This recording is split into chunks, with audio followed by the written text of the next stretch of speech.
Hello बच्चों, let's read this question. The question says two plane mirrors M1 and M2 are inclined at angle theta as shown. A ray of light 1 which is parallel to M1 strikes M2 and after two reflections the ray 2 becomes parallel to M2.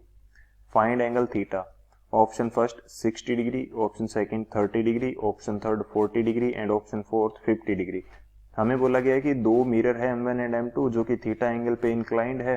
एक light की रे आती है जो कि M1 के parallel है. दो रिफ्लेक्शन के बाद में जो वो वापस निकलती है तो M2 के पैरेलल हो जाती है. ठीक है, तो हमें एंगल थीटा फाइंड आउट करना है. तो बात करते हैं की कंसेप्ट की. बात करें यदि की कंसेप्ट की तो क्या की कंसेप्ट हमारे पास यूज होगा. की कंसेप्ट तो फर्स्ट की कंसेप्ट हमारे पास ये यूज होने वाला है कि जो रिफ्लेक्शन होता है उसके लिए एंगल ऑफ इंसिडेंस जो होगा वो एंगल ऑफ रिफ्लेक्शन के बराबर होगा. तो फर्स्ट की कंसेप्ट हमारे पास क्या होगा. For reflection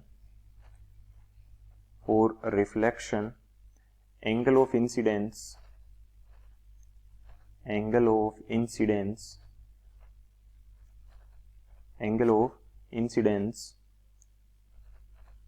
will be equal to angle of reflection.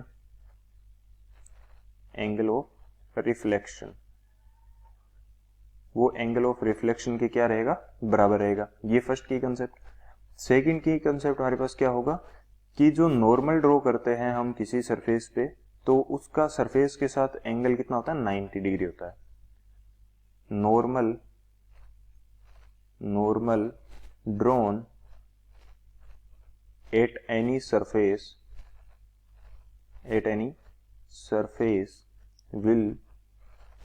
will make angle of 90 degree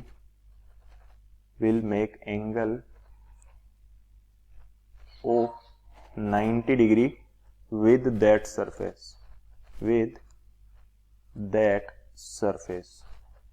तो ये हमारे पास दो क्या रहेंगे, की कंसेप्ट रहेंगे. इनकी हेल्प से हम इस क्वेश्चन को सोल्व करेंगे.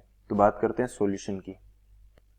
अब यदि बात की जाए सॉल्यूशन की तो ये हमारे पास डायग्राम दिया हुआ है क्वेश्चन के अंदर, तो इसी के अकॉर्डिंग हम सोल्व कर लेते हैं. पहली बात तो ये देखिए कि जो फर्स्ट वाली लाइन है वो M1 के पैरेलल है. ठीक है, इसको एक तिरछी लाइन, इन दोनों पैरेलल लाइंस को एक तिरछी लाइन काट रही है जो कि M2 है.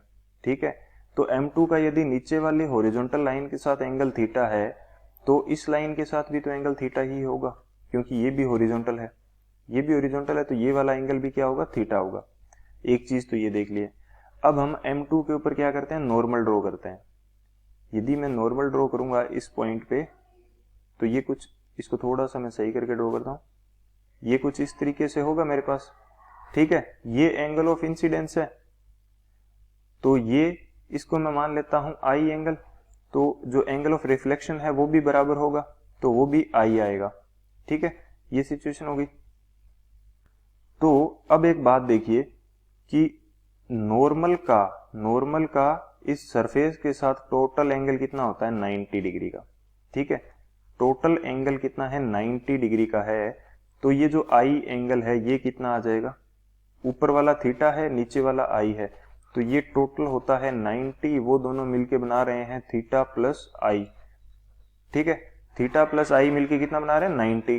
तो यहां से आई कितना आ जाएगा, वो आ जाएगा 90 माइनस थीटा. एक चीज तो ये होगी.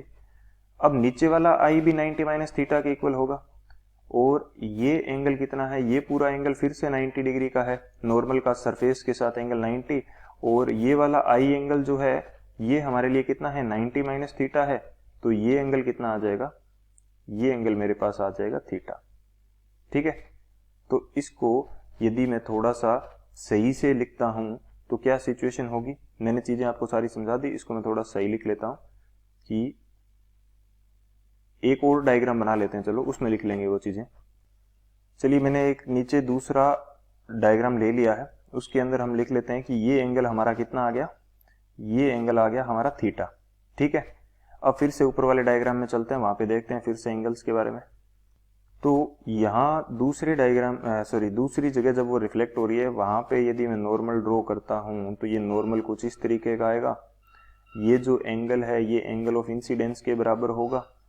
इसको मैं क्या बोल देता हूँ, ये इस सरफेस के लिए एंगल ऑफ इंसिडेंस होगा, इसको मैं अल्फा बोल देता हूँ। चलिए ठीक है, ये अल्फा है तो एंगल ऑफ रिफ्लेक्शन भी अल्फा होगा।